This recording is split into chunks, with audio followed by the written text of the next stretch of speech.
Salt Glass Summer. The first time I died, it was not dramatic in the way people write about in songs.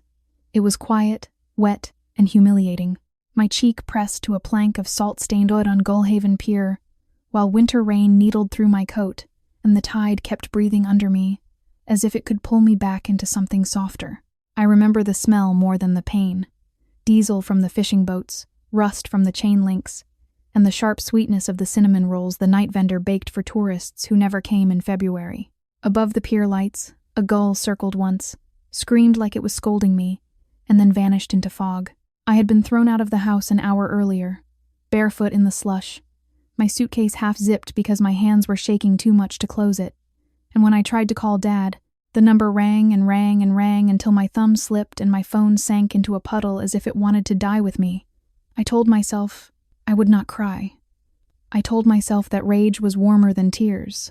Then my lungs filled with cold and my thoughts thinned to one question. How did I let them make me so easy to move? When my eyes opened again, the ceiling above me was pale blue with a crack shaped like a lightning bolt, and the air smelled of lemon soap and old textbooks. I was 16. It was early June. My life had rewound to the summer before 10th grade ended, to the moment when everything could still be arranged into a different pattern if I stopped pretending I was made of applause. "Mira," a voice said, soft as a folded blanket. "Don't take your father's words to heart. He's just scared. You have talent, and you deserve a chance." Celeste Hart stood at my bedroom door, a glass of iced tea in one hand and a thick envelope in the other. She wore her favorite cardigan, the one with pearl buttons that made her look like kindness had a wardrobe. Her hair was pinned back in the same neat twist I remembered from my funeral, from the day she cried the loudest and held my picture tight for the cameras. She smiled and offered the envelope like a blessing. "A little help for your dream," she whispered. And I saw it, the hinge of the trap, polished until it gleamed. My tongue tasted metal. In my first life, that envelope had been my ticket out of Gullhaven, my proof that someone believed in me when Dad insisted I stay and study. I had stormed out, clutching Celeste's money and her promises, certain the city would recognize me. The city did.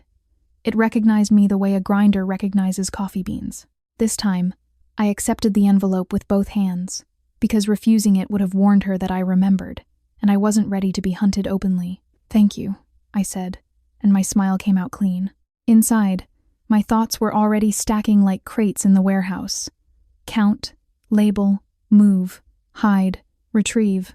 Celeste's eyes brightened, satisfied by my obedience, and she leaned closer as if we were co-conspirators instead of enemies.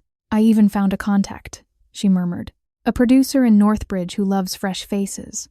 Northbridge, the city where my contract had been written in ink that might as well have been chains. I pictured the studio hallway with its mirrored walls and its stale perfume, the man who called himself a mentor, the locked door with no handle on the inside.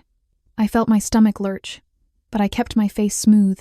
"I'll think about it," I replied, and Celeste nodded like a queen granting permission to breathe. When she left, I sat on my bed with the envelope on my knees and listened to my own heart. It beat like a fist against a door. I didn't open the envelope right away. I didn't need to. I already knew what was inside. $10,000 in crisp bills and a train schedule printed on glossy paper, purchased in my name. Money that would later become evidence that I ran away voluntarily. Money Dad would be forced to accept as a gift when Celeste played the martyr in front of him. I slid the envelope under my mattress and walked to the hallway, because I needed to see Dad while he still looked like Dad and not like a photograph. He was at the front door, bent to lace his work boots, the porch light painting gold onto his shoulders. Cal Hart's hands were rough and scarred from 20 years of salvage work, and in my first life, those hands had become thin and trembling before he died. IV bruises blossoming along his arms like dark flowers. Right now, his hair was still dark, his back still straight, his breathing steady. The sight hit me so hard I had to grip the wall to stay upright. "Mira," he said without looking up, his voice already annoyed the way it always was when he expected trouble from me. "Don't start. Summer's for catching up. You're going to Harbor Prep tomorrow, and that's final. No more nonsense about streaming or moving to Northbridge." In my first life, those words lit a wildfire. I screamed, he shouted back, and Celeste quietly handed me the match. I swallowed and stepped into the doorway so he'd finally see my face. My eyes betrayed me. Tears blurred the edges of the room. "Dad," I managed, and the single syllable cracked. He jerked his head up, frowning at my expression as if it was a trick. "What's wrong with you now?" he demanded, but his body angled toward me anyway, protective despite himself. I forced a breath and let the tears fall, not because I wanted pity, but because I needed him to remember that I was not a problem to solve. I was his child. "Nothing," I lied, then told a different truth. I missed you." The anger in his face loosened into confusion. Behind him, Celeste appeared in the kitchen doorway, timing perfect, voice gentle. "Cal, don't be so harsh," she soothed. "You made her cry." Dad exhaled like a storm, refusing to fully break. "She's crying because she wants her way," he muttered, but his hand hovered, and after a moment it landed on my shoulder with an awkward pat. That touch burned into me. I could build a whole second life around that touch if I was careful. Dinner was a familiar play. Celeste placed my favorite dishes on the table as if affection could be plated.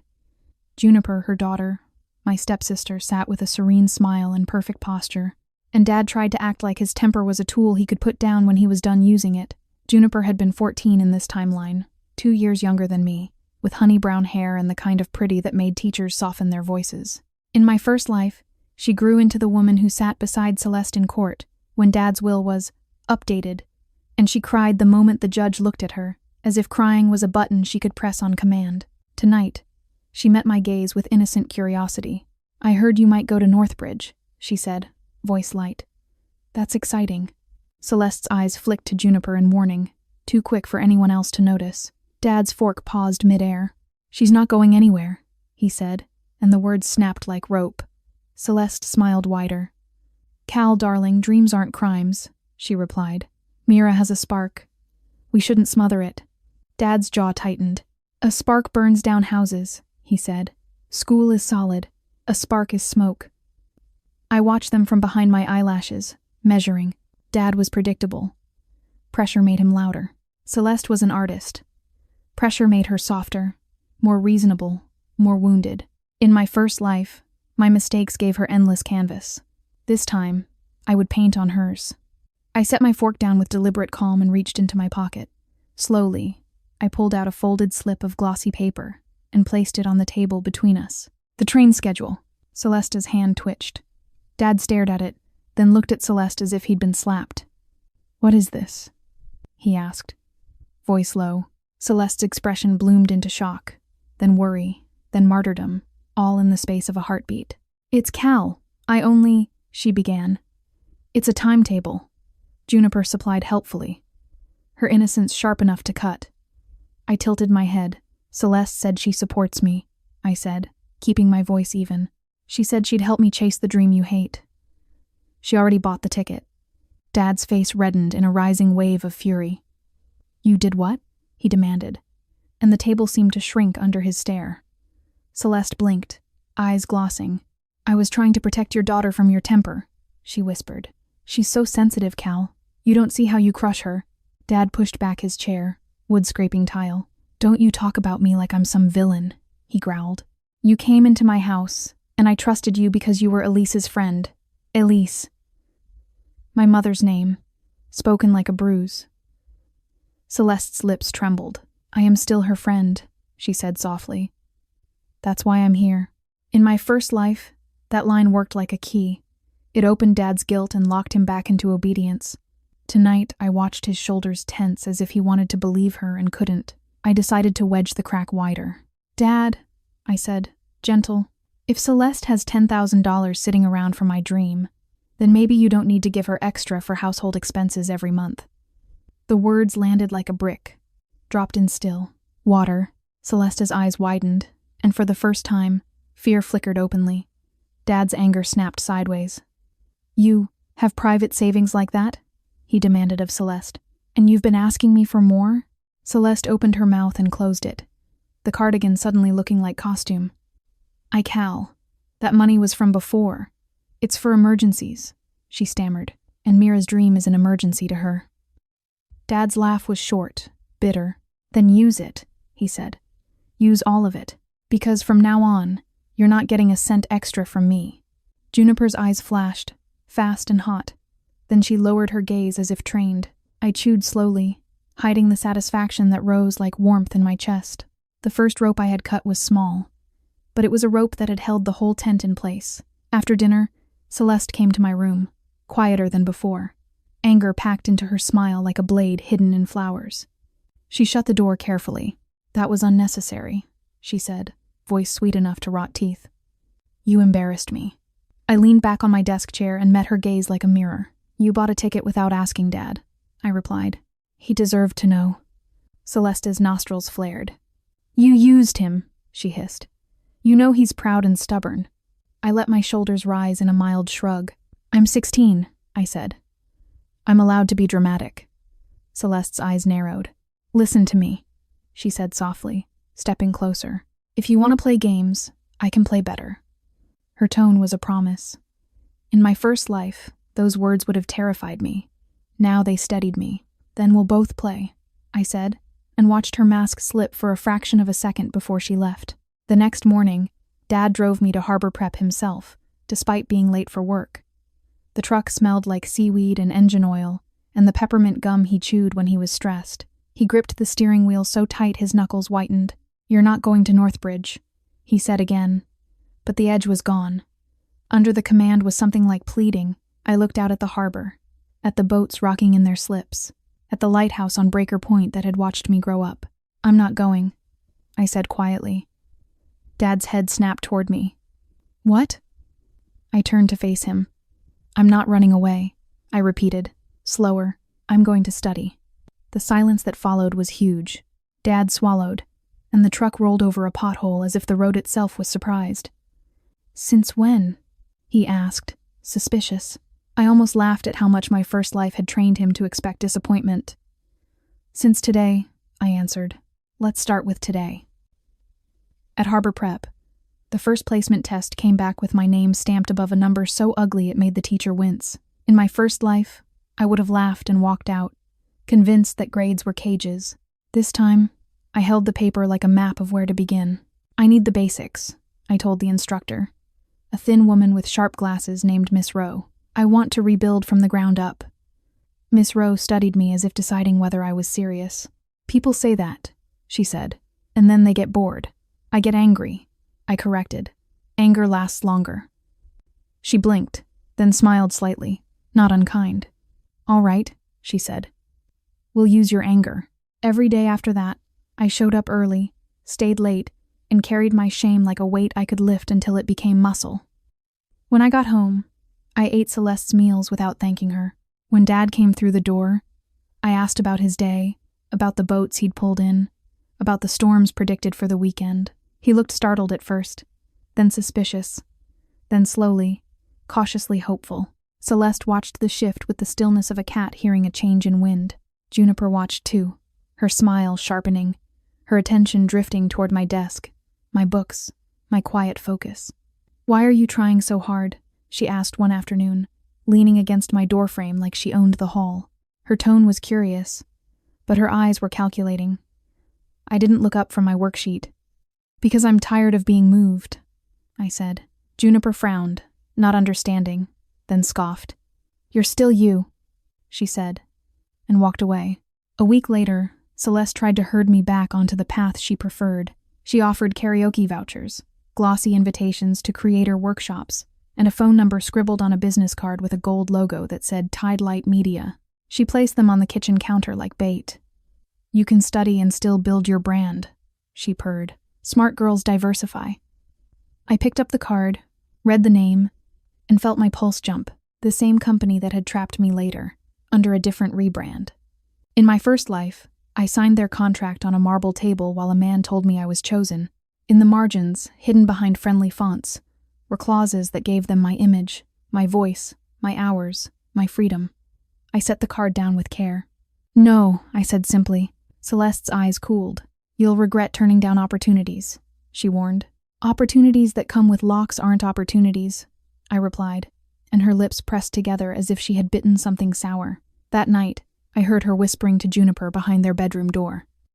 "She's changing," Celeste murmured. "She's watching. Be careful." Juniper laughed, low and dismissive. "It's Mira," she said. "She can't keep focus longer than a week." I leaned my forehead against the cool hallway wall, listening, and felt my smile curl. Let them believe that. The real work of revenge is patience. In my first life, Dad got sick in late autumn. A cough he ignored until it turned into blood. Celeste told me he had a cold and hid the bills until the day I ran back to Gullhaven. Too late.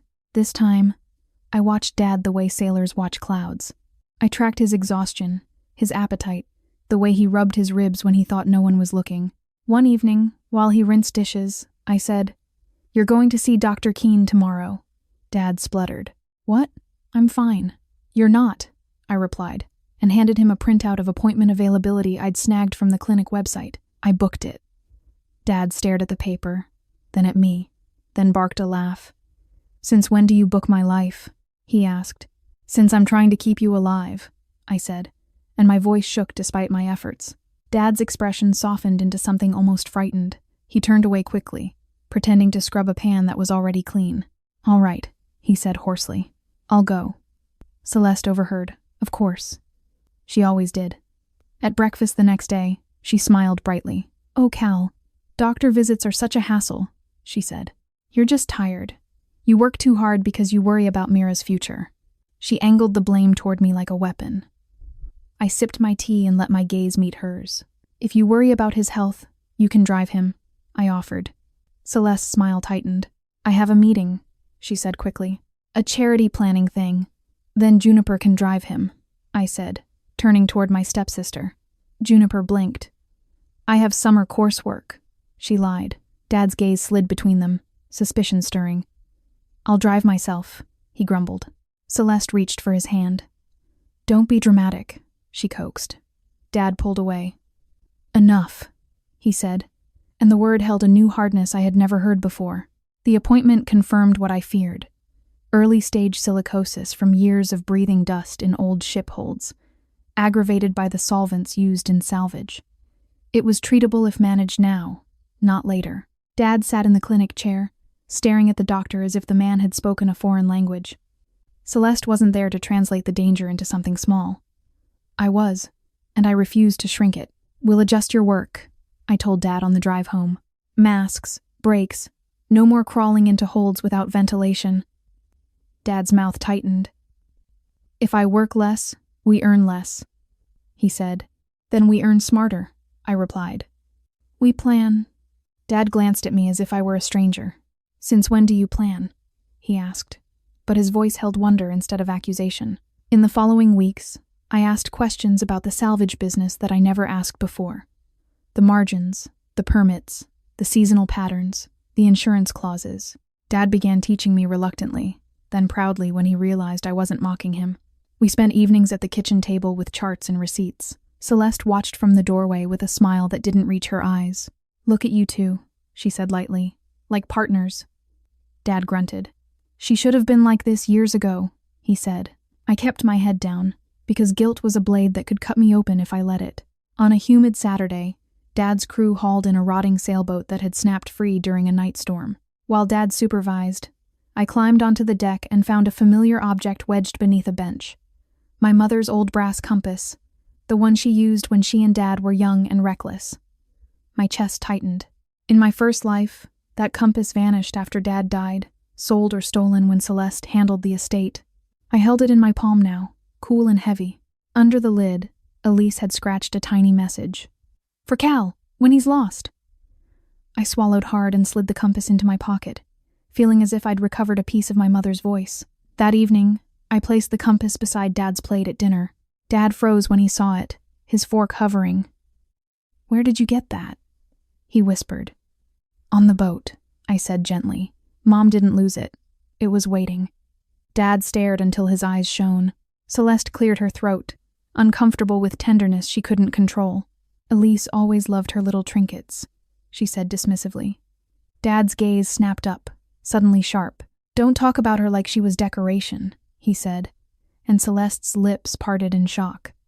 I looked down at my food and let my shoulders relax. Dad was waking up, and every time he did, Celeste's world tilted. Summer deepened.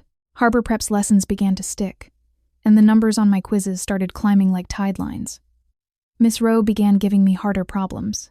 "You're not dumb," she said one day, tapping my test paper. "You were distracted." I almost laughed at the understatement. I was not just distracted. I was seduced by a story that said I could be adored into being whole. I tucked my test into my folder and nodded. No more distractions, I promised, and meant it. At school, word spread that I was trying. Some classmates teased me, but others asked for help, and a small circle formed around my desk during lunch. One of them was Theo Lin, a quiet boy with salt and pepper eyebrows despite being 17. He offered me a peanut butter sandwich when he noticed I was skipping lunch to study. Eating is part of math, he said solemnly, which made me snort. That doesn't sound real, I replied. Theo shrugged. Your brain runs on glucose, he said.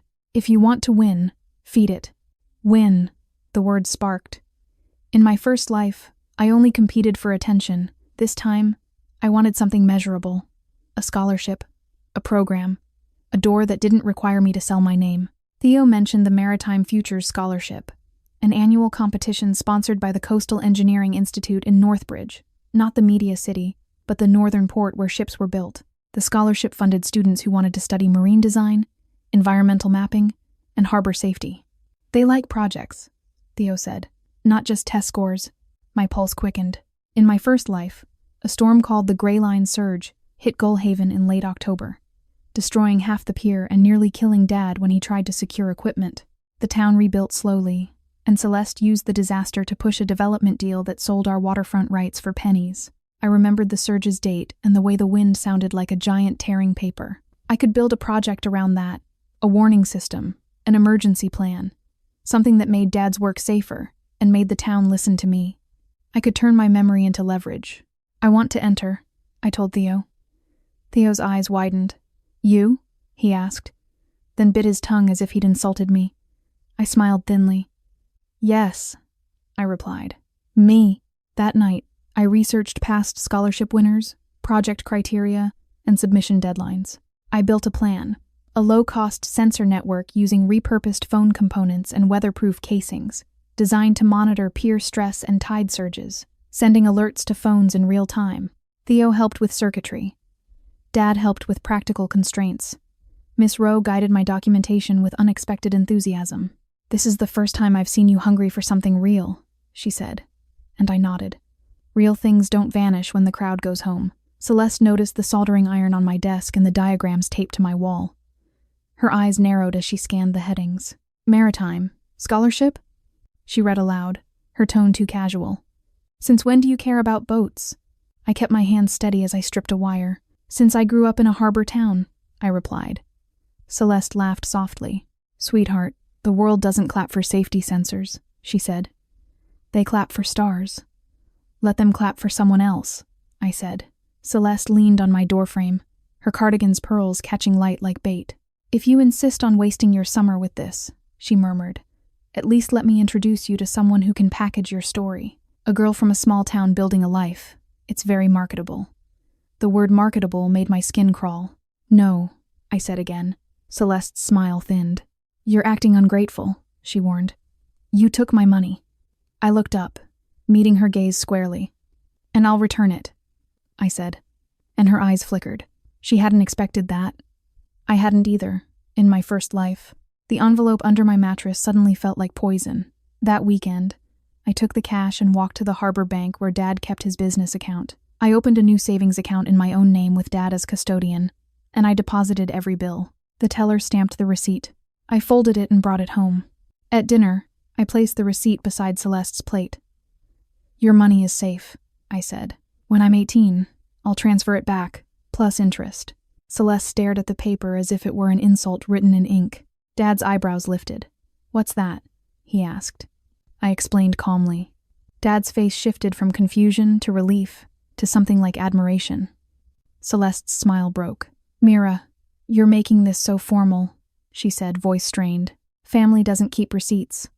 Family doesn't buy train tickets behind each other's backs, I replied, and the room fell quiet. Juniper's eyes darted between us. She bit her lip, thinking. After dinner, I heard her whispering to Celeste again. She's turning Dad against you, Juniper hissed.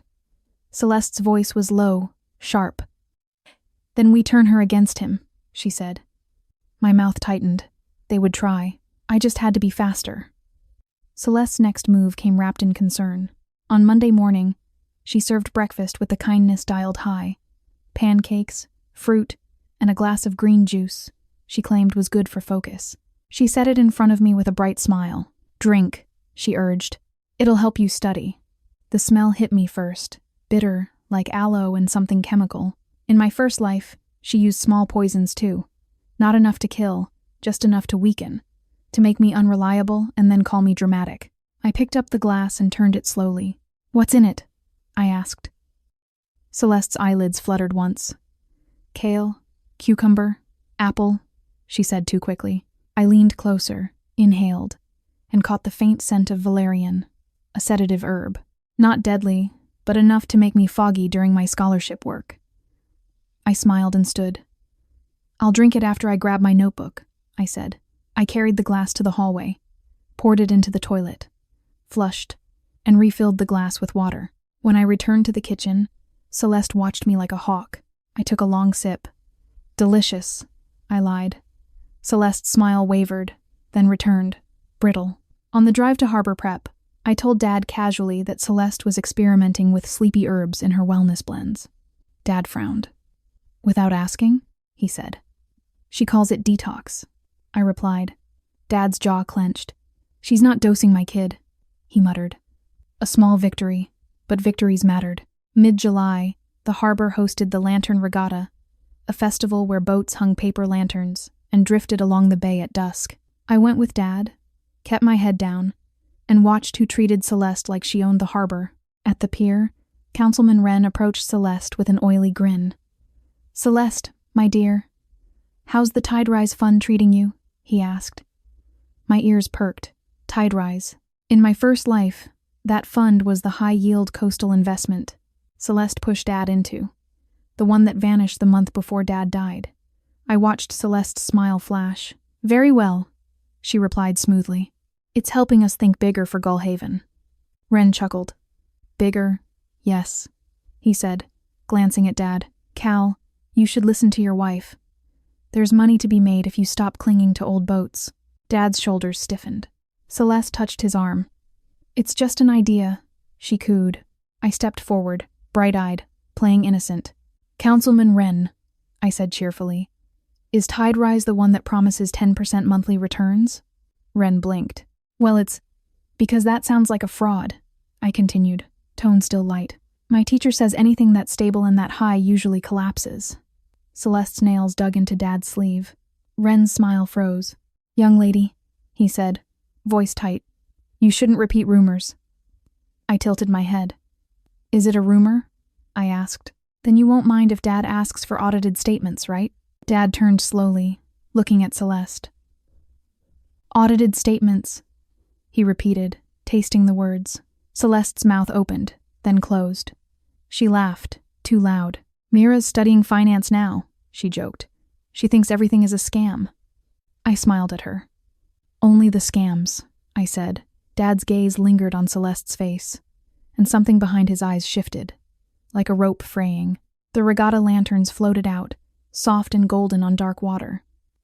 I watched them drift and felt the future tug at me, not as fate, but as something I could steer. That night I checked Tide Rise online, saved a handful of screenshots that proved how new and empty it was, and asked Dad to move the salvage reserves into an account only he could sign for. August arrived with heat and storms. My sensor prototypes worked in small tests, sending alerts when I bent a plank or shook a post. Theo helped me write code that smoothed noise from the data. We installed a test unit on the old pier with permission from the harbor master, who raised his eyebrows at my seriousness but agreed because Dad vouched for me. Each evening, we checked the readings. Each night, I studied until my eyes burned. Juniper watched from the sidelines, her own summer filled with music lessons and dance workshops Celeste paid for with Dad's money. One evening, Juniper entered my room without knocking, holding a flyer. "Mom says you should audition for this," she said, tossing it onto my desk. The flyer showed a smiling teen under the words, "Raising Tides, Youth Talent Show." The sponsor logo was Tide Light Media, rebranded in pastel. My stomach clenched. Juniper noticed. "What?" she asked, defensive. I picked up the flyer and folded it slowly. "It's a trap," I said. Juniper scoffed. "Everything's a trap to you now," she snapped. Maybe you're just scared you won't be special. The words hit. Because in my first life, I had been terrified of exactly that. I held Juniper's gaze. I was special once, I said quietly. Special enough to be used. Juniper's brow furrowed, confusion bleeding into discomfort. You're being weird, she muttered, and left. But she didn't look as smug as she wanted to. The scholarship deadline loomed. The final submission required a live demonstration and a written narrative describing why the project mattered. I wrote about Gullhaven's storms, about pier collapses, about the people who worked in salt and danger to feed tourists and themselves. I wrote about my father without naming him, calling him a man who believes effort can replace luck. Miss Rowe edited my grammar. Theo checked my diagrams. Dad helped me test waterproof seals by dunking casings in a bucket. Celeste offered to proofread, and I refused politely. It's my voice, I said. Celeste's smile twitched. Your voice, she repeated. Funny, considering you used to beg me to help you find it. She wasn't wrong. In my first life, I begged for everyone's help because I didn't trust my own. Now I trusted my voice so much it frightened her.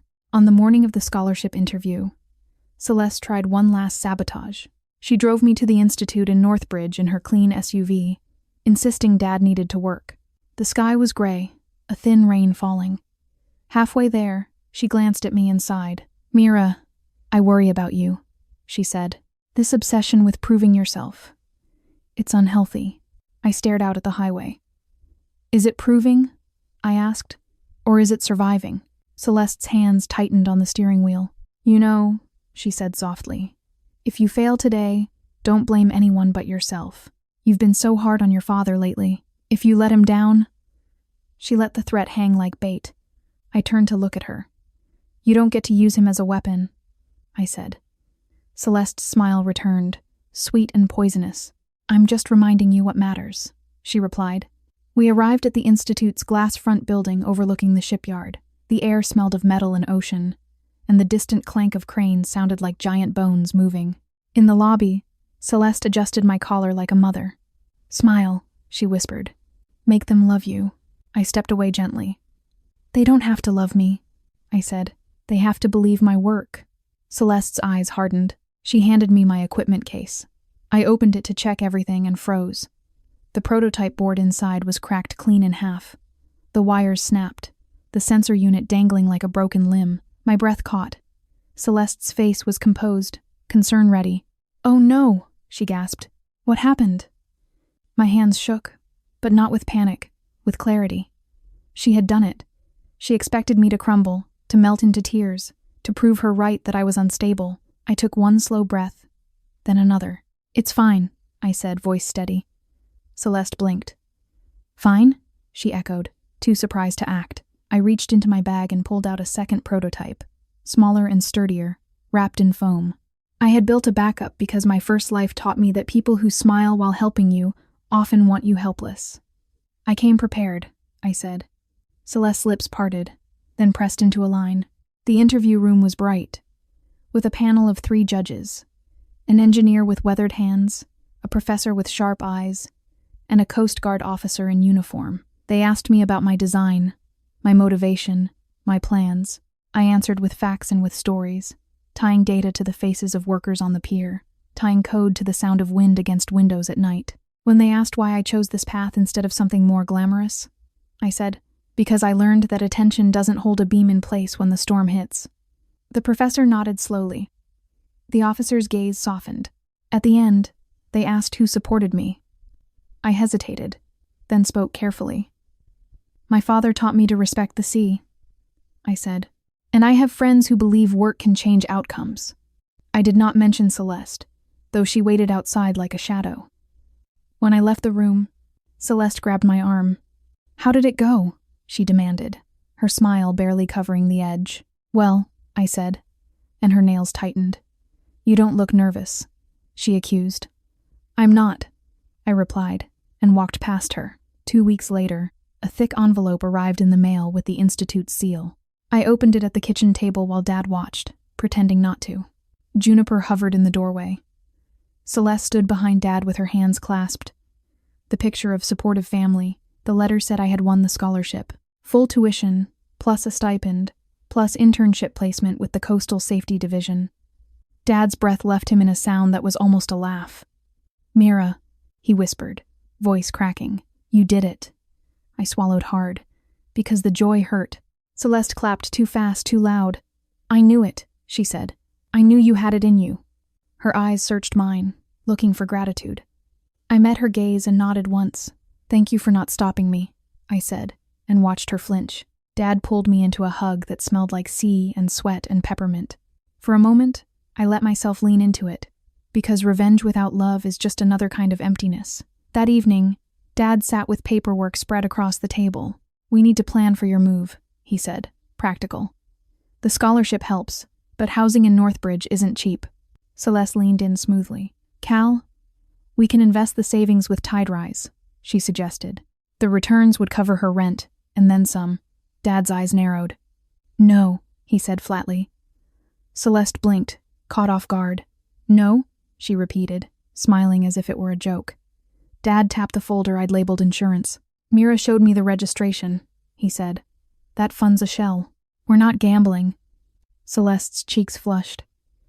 "You're letting a teenager control your finances," she snapped before she could stop herself. Silence. Juniper's head lifted, startled by her mother's tone. Dad's gaze hardened.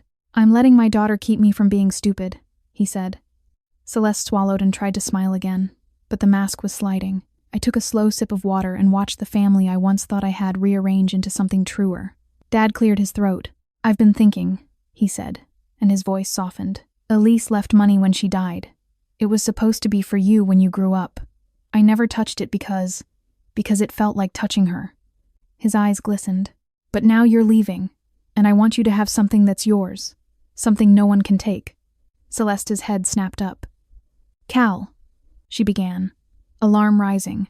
Dad held up a hand. "I'm buying Mira a small condo near the Institute," he said. "In her name, with a trust until she turns 18. Celeste's smile froze. "That's a lot," she managed. "Maybe we should wait. She's young. What if she changes her mind?" Dad looked at me, and I felt the weight of his hope. "Will you change your mind?" he asked quietly. I shook my head. "No," I said. "I'm staying on this path." Dad nodded once. "Then it's decided," he said.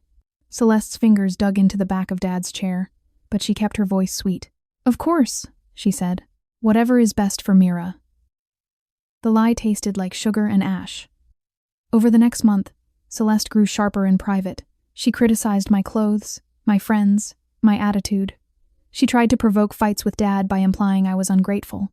Each time, I responded with calm, with evidence, with the kind of patience that made her feel like she was yelling into fog. Juniper, meanwhile, began to crack. The Tide Light talent show audition came, and Juniper begged to attend. Celeste forbade it at first, then relented when she thought it could be used to distract me. Juniper went, returned glowing, and showed me a photo with a producer whose face made my skin prickle. The same man who later owned my contract. "He says I could be on a real show," Juniper whispered, eyes shining. I looked at her hope, and something inside me twisted. In my first life, I hated Juniper because she benefited from my ruin. In this life, she was still a child, standing at the edge of a cliff, smiling because she couldn't see the drop. "Juniper," I said softly, "did he ask you to sign anything?" Juniper hesitated. "Just a form," she admitted. "Mom has it." My jaw tightened. "Get it back," I said. Juniper frowned. "Why?" I leaned closer. "Because those forms become cages," I replied. Juniper scoffed, but her fingers trembled. "You're jealous," she accused, weakly. I sighed. "I'm tired," I said, "and I don't want you to learn the way I learned." Juniper stared, unsettled. She didn't agree, but she didn't dismiss me either. A few days later, I overheard Celeste on the phone, voice honeyed. "Yes, she's leaving soon," she cooed. "Once she's out, Cal will calm down. The condo paperwork is inconvenient, but we can manage. He trusts me with everything else." I pressed my palm against the wall, feeling my pulse. She planned to wait me out, to isolate Dad again. She always played long games. I just had to end it before she could. The opportunity came from the sea, as it often did in Gullhaven. In late September, The weather service issued early warnings for an unusual storm system forming offshore, stronger than expected for the season. The forecast maps looked familiar. The date lined up with my memory of the Gray Line surge, only shifted a few days earlier in this timeline. I stared at the projected tide heights and felt cold settle in my gut. The surge would hit during the weekend, when the pier would be crowded with end-of-summer tourists. In my first life, the town ignored the warnings until boards snapped like bones. This time, I had data. I had sensors on the pier, and the readings had begun to spike. I ran to Dad's warehouse, breathless, waving my laptop. "Dad, we need to close the pier," I said. Dad looked up from a salvage ledger, startled. "What?" he asked. "The surge is coming," I insisted, showing him the graphs.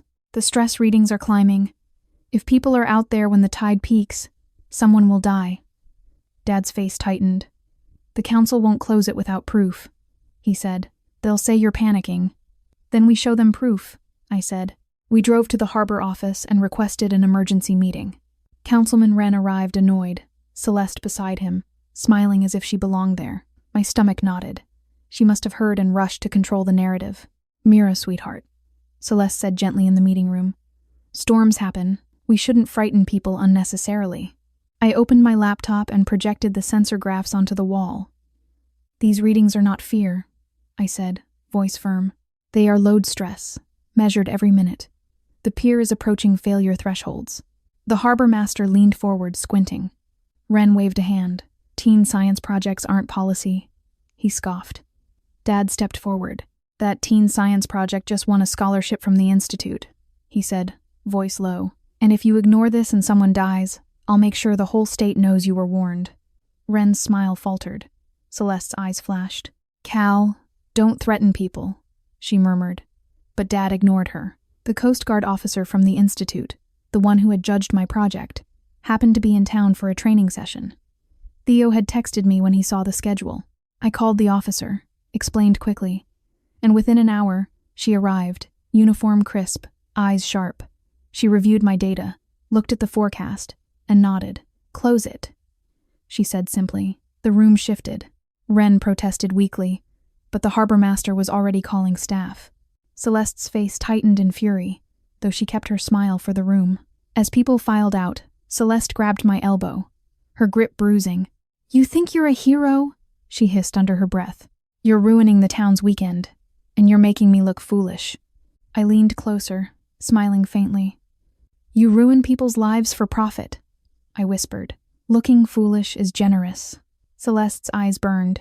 She released me with a shake. The pier closed, barricades went up, and angry tourists complained. Celeste worked the crowd with soothing words, pretending to care.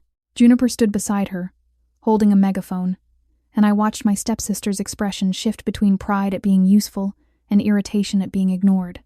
Then the storm hit that night, wind screaming, water slamming the pilings with a force that made the ground tremble. From our living room window, we watched waves explode over the seawall. The pier lights flickered, then went out. A huge crack echoed even through the glass as a section of pier buckled and collapsed into black water. Dad exhaled shakily. "Jesus," he murmured. Celeste went pale, the mask slipping. Juniper covered her mouth, eyes wide. No one spoke for a long time. When morning came, the town woke to destruction but no casualties, because no one had been allowed on the pier. News crews arrived. The Coast Guard officer gave a statement. The camera captured my sensor unit bolted to a post, its tiny light blinking through spray like a stubborn heartbeat. Reporters asked who built it, and the officer pointed at me. Celeste squeezed my shoulder in front of the cameras, smiling as if she had raised me. "We're so proud," she said, voice quivering with staged emotion. I smiled for the lens and said, "My father taught me to listen when the sea warns you." Dad stood beside me, eyes on Celeste, and for the first time, he looked at her as if he was seeing the outline of a stranger. After the cameras left, the harbor master called a closed meeting about rebuilding. Wren tried to position himself as the savior who handled the crisis, but the officer's presence cut his bravado. During the meeting, paperwork was passed around, including lists of contractors. I watched Celeste lean toward Wren, whispering. Her fingers tapped a name on the list. Blue Crest Development. My blood chilled. Bluecrest was the company Celeste partnered with later to sell our waterfront rights. In my first life, the deal was signed quietly while Dad was in the hospital. This time, they were moving sooner, using the damaged pier as leverage. I waited until the meeting broke, then approached the officer and the harbor master privately. Bluecrest is linked to Tiderise, I said, showing them the screenshots I'd collected. They use shell funds and push high-yield promises to buy desperate towns cheap. The officer's eyes sharpened. "Do you have proof?" she asked. I handed her the folder. The harbor master's face tightened as he flipped through. "We'll investigate," he said grimly. Celeste did not notice the exchange, too busy smiling at donors. She did not realize I was building a noose from her own paperwork. In early October, as I prepared to leave for Northbridge, Dad finalized the condo purchase. A modest third-floor unit near the shipyard cranes, bright with clean windows and a quiet door that locked properly. I held the key like an anchor and thanked him until my voice steadied. Celeste toured it too, pinched her smile, and called it small, as if safety were an insult. I told her I'd rather be safe than displayed. That night, Juniper knocked on my bedroom door, shaken, and admitted she'd searched the producer. Celeste kept pushing. The complaints she found were enough to make her hands tremble. I confirmed what the flyer meant, and I told her one honest thing. She was allowed to want a life that didn't require her mother's permission. A week later, the investigation into Tiderise and Bluecrest became public. The Coast Guard officer filed a report. State auditors began asking questions. Councilman Wren panicked. Celeste panicked too, though she hid it. One evening, Dad came home with a stack of documents and a face like stone. "Celeste," he said, voice low, "where did you get the money you've been moving through the household account?" Celeste's smile flickered. "What?" she asked, feigning confusion. Dad slapped the documents onto the table. "Audits," he said. "Receipts. Transfers. Payments to Bluecrest." Celeste's face drained of color. "Cal, I can explain," she began. Dad's eyes burned. "Explain why my business account was used to guarantee a fund that's under investigation," he said. Celeste's mouth opened. Then she turned to me, eyes wild. "You did this," she hissed. "You poisoned him against me." I lifted my chin. "You forged signatures," I said. "You don't need my help to be guilty." Juniper stood in the hallway, silent, watching. Celeste's gaze snapped to her daughter, searching for loyalty. "Juniper," she pleaded softly. "Tell them I was only trying to secure our future." Juniper's hands clenched. For a moment, she looked like she might crumble under the weight of being her mother's shield. Then she raised her head. "You told me to sign the Tidelight form," Juniper said, voice shaking but clear. "You said it was for my good, and you didn't even read it. You just wanted the producer to owe you a favor." Celeste's face contorted. "I did it for you," she snapped. Juniper flinched, then steadied. "No," she said. "You did it for you." The words were small, but they hit like a hammer. Dad stared at Celeste as if the last thread had snapped. "Get out," he said quietly. Celeste laughed, brittle. "Cal, don't be ridiculous," she said. "This is my house too." Dad's gaze was ice. "It was Elise's," he said, "and it will be Mira's when she's older. You were a guest, and you abused hospitality." Celeste's mouth trembled. She looked at me with hatred so pure it made the room feel colder. "You think you've won," she whispered. I met her gaze. "I think I'm alive," I replied. Celeste packed that night, slamming drawers, muttering curses. She tried to coax Juniper to come with her, promising trips and new beginnings. Juniper stood stiffly, eyes red, and said, "I'm staying." Celeste's face twisted, and for a moment she looked truly wounded, not as a performance. Then the mask returned. "Fine," she spat. "Stay with them. See how long they keep you once you're useless." She left at dawn, tires spitting gravel, and the house felt strangely larger without her voice filling corners. Dad sat at the kitchen table afterward, staring at his hands. "I'm sorry," he said to Juniper, voice rough. "I brought her into your life too." Juniper swallowed. "I didn't choose her," she said, "but I can choose now." Dad nodded slowly, as if learning a new language. The week I moved into my condo, Gullhaven's first frost painted the docks silver. Dad drove me to Northbridge with my boxes in the truck bed. Juniper came too, quiet, holding a small duffel. She would stay with an aunt for a while, away from Celeste's reach, while Dad sorted legal matters. As we unloaded my things, Dad lingered in the doorway of my new home, looking around as if memorizing it. "This is yours," he said softly. I nodded, key warm in my palm. "It's ours," I corrected, and Dad's eyes shone. When he left, the condo fell silent, the kind of silence that used to scare me. I walked to the window and watched cranes move against a pale sky. I thought of the pier collapsing, of lanterns drifting, of the compass in Dad's pocket now, guiding him when he was lost. I thought of the first time I died, cold and alone, and of the second time I woke up with a choice. My phone buzzed with a message from Theo. "First class tomorrow. Don't be late, scholar." I smiled. Then another message arrived from Juniper. "I found my own club at school here. It's engineering. Can you believe it?" I stared at the screen, warmth spreading through my chest.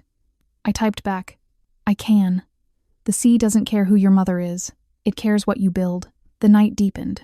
Somewhere far away, the ocean kept breathing, indifferent and eternal. I took out my notebook and began planning next semester's project, because survival wasn't a single victory, it was a habit. In the quiet, I allowed myself one final thought, not of revenge but of gratitude. I had come back not to relive pain, but to rewrite the part where I believed love had to be earned by destroying myself. The tide had tried to take me once, and I had returned with hands full of tools, ready to build something that could withstand a storm.